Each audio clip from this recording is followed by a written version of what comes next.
Morning Date.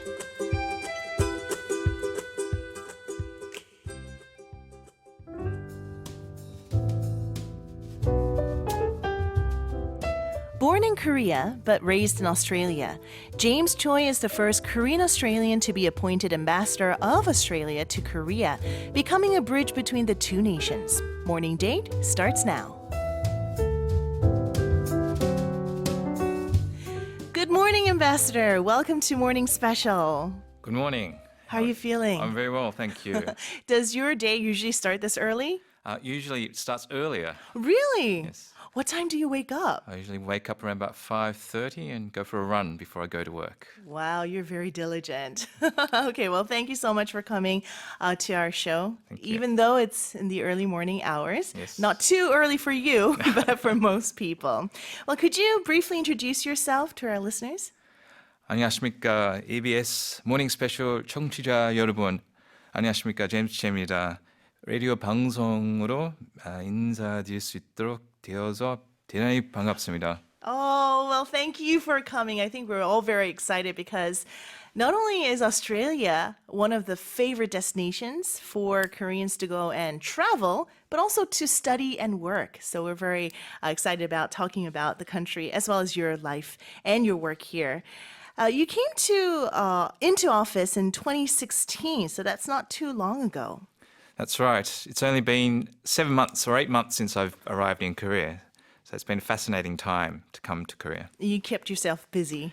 It's been very busy from a variety of perspectives, but it's great to be back in Korea. Okay. Well, let's talk a little bit more about yourself. You moved to Australia when you were 4 years old? That's correct. In 1974, my parents decided to get a job in Australia, and they took me and my sister. I was 4 years old, my sister was 7 years old, and so at a very early age, we moved our lives to Korea, from Korea to Australia. And we had the best of intentions, I think, of staying around about 5 or 10 years to see how it'd go, but we ended up staying there forever. So we've become Australian citizens, and we set up life in Australia. Yeah, how was life when you first moved? Do you have memories when you were 4? I have vivid memories. I still remember my first day in Australia, the sense of excitement of arriving in a new country.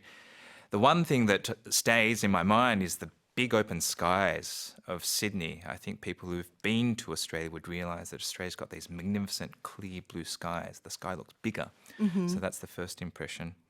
But then it's also the shock of moving to another country and adjusting to another country, especially not knowing the language and learning English. I remember the difficulties of learning English as a child. So it must have been not too easy. I mean, a lot of immigrants say that they expect a lot of things when they move to a different country, but their beginnings aren't as easy as it seems. How was it for your family? It would be the same for my family. My father got a job as a pilot in Australia, but the company that employed him almost went bankrupt immediately on arrival, and so he had to get another job, and both my parents had to work. So they faced the challenges of setting up life, getting new jobs, but also looking after 2 young children. So it was a very tough time for them. But I remember when I was a kid, though, that it was easy because Australia is a very welcoming society. It's a migrant society. I made friends very quickly, and I played sport. And in Australia, when you play sport, you make lots of friends. Oh, what kind of sports? All the sports that you play in Australia: cricket, football, Australian football, rugby. So I played all the sports. I played tennis as well. So I made lots of friends through playing sport. And you're still running every morning. I do. I'm a keen runner. Okay. Well, how did you become a diplomat? Or when was that first realization? Wow, you know what? I have to be a diplomat. I have to admit, I didn't really think of being a diplomat as a career until very late. A lot of my friends who became diplomats always had ambitions when they were kids to be a diplomat. But frankly, when I was at university, I didn't know what I wanted to do. And it was only my 3rd year university that I realised diplomacy may be interesting. It's because I started thinking about why certain countries were successful, why certain countries weren't, why certain countries seemed to get ahead, and why certain countries didn't. And I naturally studied those issues, and I thought maybe I should give diplomacy a go as a job. So was your major somewhere along the lines of diplomacy? I studied economics and law, but it was in the context of development issues, why certain countries develop faster than others, that I became naturally interested in those issues. 네, 비록 대사님은 지금 대사님이시지만 어렸을 때부터 외교관이 된다라는 꿈보다는 공부를 하시면서 조금씩 꿈을 찾아가신 것 같은데, yeah, it's so hard though, when you don't know your dreams and your passions to be able to find that. And I think you pretty much found it earlier on, because sometimes even after college, you don't really know what to do. Yeah. No, that's absolutely right. But I think the thing that I learned for myself was that you should always keep an open mind. You should always be curious. You should always try to understand what you're interested in. And then once you find that interest, you should pursue it. Yeah, what about being a 교포 in Australia? I know how it feels like being a 교포 or a foreigner in America, because I've lived there, but not in Australia. How is it like there? Is it hard? I found it easy because maybe it's because I've lived in Australia for so long, but I find Australia one of the most welcoming societies in the world. It's a multicultural society. It's a country that was created by migrants, so it's got this welcoming spirit for all people. There's this term in Australia that we use, it's called the fair go, and it allows everybody, whoever you may be, to have an opportunity to succeed. And so I found Australia very warm and welcoming, and I personally found it very easy to adjust as a kyopo. The image that I have of Australia is surfers. Yes. Right? So very free going, very open minded. So I think that's kind of the image that a lot of people have of Australia. That's correct. It's a very egalitarian society, a very equal society, but at the same time, it's also a very passionate society about doing things well. 네, 호주가 아주 평등한 사회라는 걸 오늘 다시 한번 깨닫게 되네요. So you've lived in Australia for almost your whole life. Well, besides your career as a diplomat, you've been probably moving around. But how did you keep up with your Korean?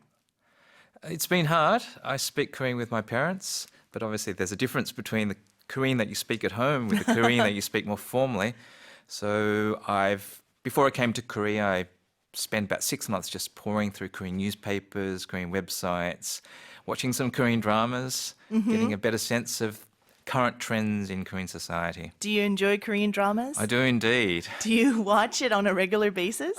It's hard at the moment because I've been so busy, but certainly before I came to Korea, I watched dramas such as Chiang-hue and other popular dramas, just to get a sense of the current trends. Yeah, you might know better about the Korean culture right now than me. Well, but this is not your first time coming to Korea, right? That's correct. I worked here as a junior officer from 1995 to 1997 at the Australian Embassy. But also I've been coming back to Korea frequently for holidays because a lot of my relatives live here in Seoul. But also I've been back here to Korea for work as well. Okay, so it's not alien to you. No. Very familiar. It's very familiar, but it's also fascinating to come here to Korea once in a while to see how much Korea has changed and developed. Okay, well, speaking of languages and how you kept up with your Korean and whatnot, Porky님, one of our listeners, says, I read that you went to Australia when you were very young. I also heard you used to work in Denmark. Does that mean you can also speak Danish well? I spoke some Danish when I was there, but the problem in Denmark is everybody speaks English so well. So I tried to practice my Danish, but everybody replied in English, so I lost the incentive to learn Danish. Yeah, that's the thing. You need an incentive, Yes, that's right, to right. learn a certain language. That's correct. Okay, well, we're enjoying this conversation with the ambassador from Australia, James Choi. We have 최봉님님 who says, wow, your Korean is superb. Happy to meet you here at Morning Special. Johnny Park님 says, 와, 반갑습니다. And 유창님 says, 목소리 좋으세요, 대사님. And 6692님 says, welcome, Ambassador. I wonder how you became the ambassador to Korea. I guess you've always wanted to come to Korea?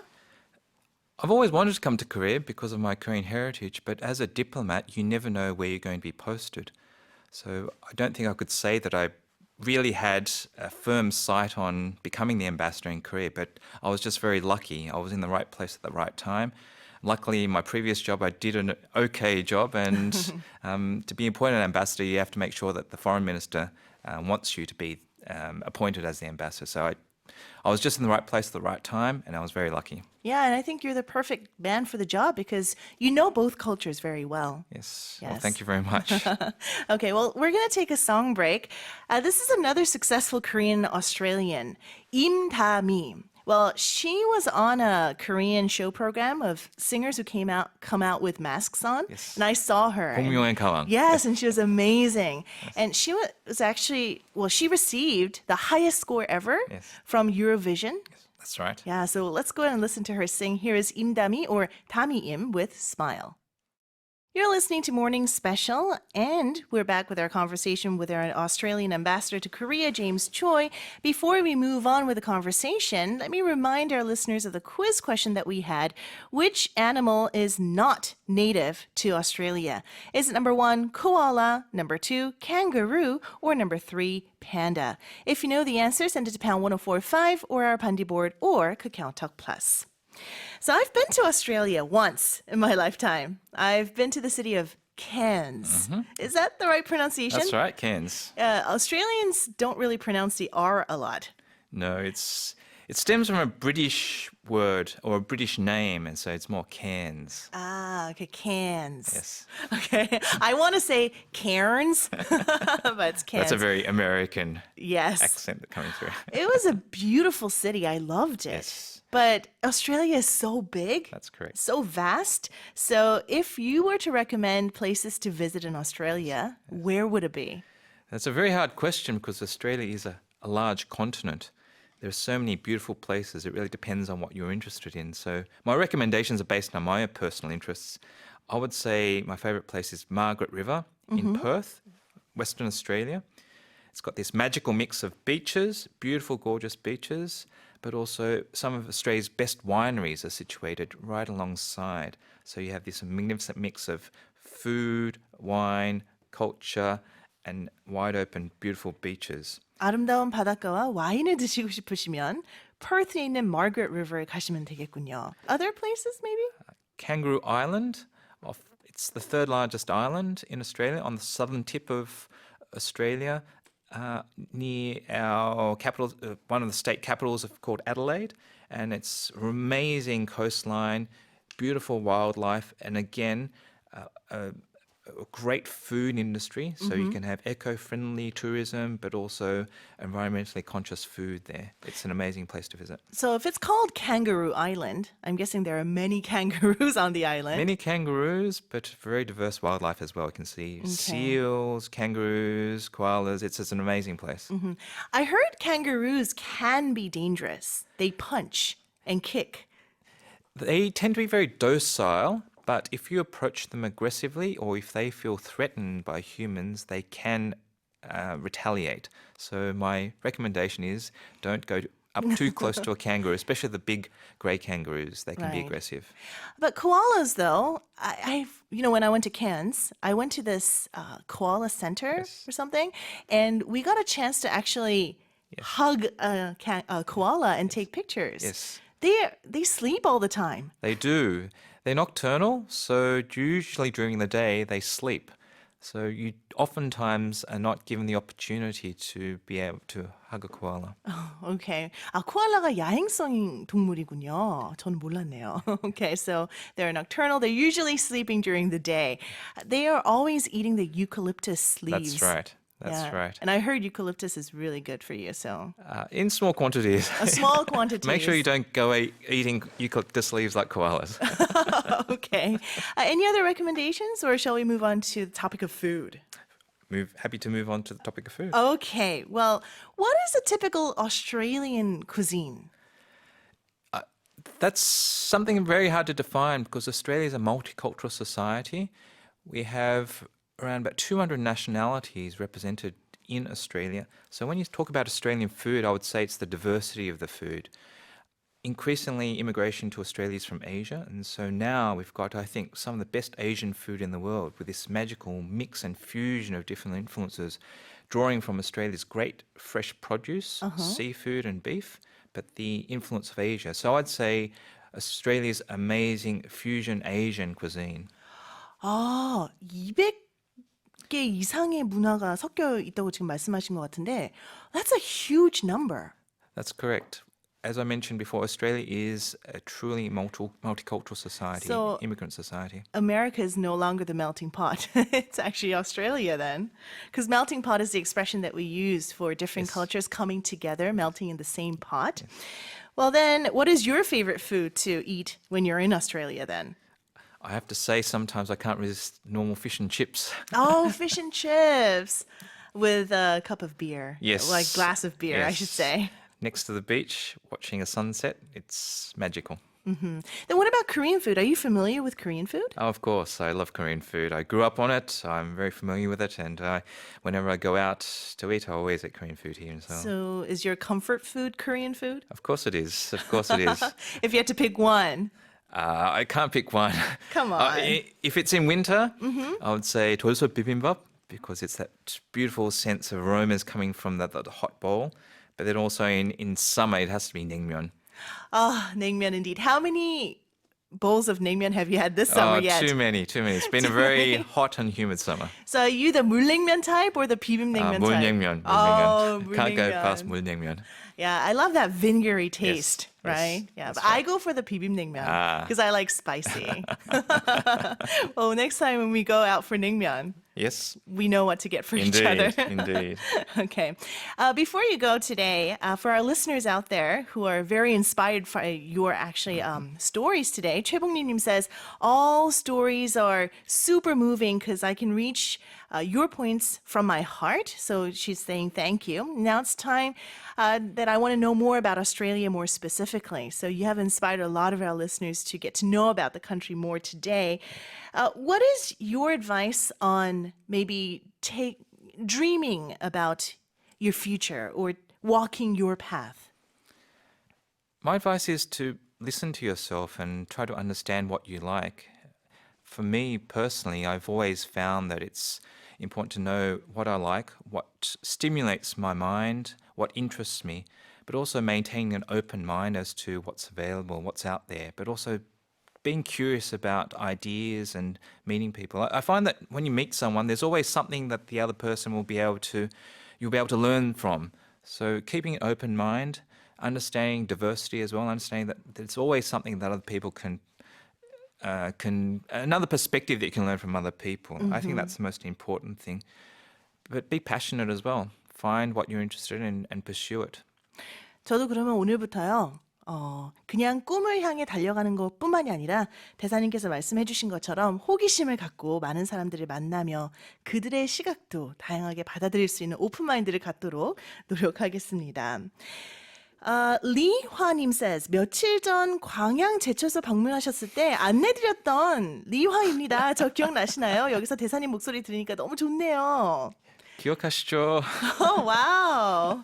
Thank you very much. It was a pleasure to meet you down in Gwangyang and to visit POSCO furnaces and POSCO facilities there. It was a pleasure to meet you. Oh, so you've been doing a lot of traveling around the nation. Yes, I have, especially with those companies and groups that have links to Australia, such as POSCO, but also more generally, getting to understand Korea. I don't think Seoul is the only part of Korea that you should Sure. understand. I'm being very keen to visit other parts of Korea to understand what's happening in the regions as well. Well, 0318님 says, 호주의 문화를 쉽고 재미있게 설명해 주셔서 유익하네요. 호주에 꼭 한번 가보고 싶어요. 목소리도 너무 좋으시고 성우 같으세요. 좋은 방송 감사합니다. 네, 감사합니다. Wow, being called a voice actor is a huge compliment, especially when you're on the radio. And yes, you have a very sweet voice. Thank you very And a much. deep voice, so thank you. Well, before you go, we ask a question here on Morning Special for Morning Date guests. It's a 나에겐 뭐뭐란 question. And it's a common question that aims at asking a person about the significance of his or her dreams, passions, and current job, etc. So I would like to ask you, what is Korea to you? 대사님께 한국이란? 한국이란 불굴의 정신이라고 말씀드릴 수 있습니다. Whenever I've visited Korea or lived here, I've found the indomitable spirit of the Korean people always coming through. It's from the history that I've seen, ancient history from Joseon era through to modern history, through to the Korean War, through to the economic miracle. I keep on seeing this amazing ability for the Korean people to just crash through problems and overcome the harshest difficulties. And I see that coming through yet again at this moment. So I'd have to say Korea's indomitable spirit, which will hold Korea in good stead for the future as well. But then I'd say another part, which is Korea becoming much more diverse and open to this global society that we live in. I see the openings of that, I see the elements of that, and I'm very interested to see which path Korea will take as it becomes a truly important member of the global community. Yeah, we are survivors. Koreans are survivors, and I think you said it pretty well through your analogy of going through the war and all the difficulties and whatnot.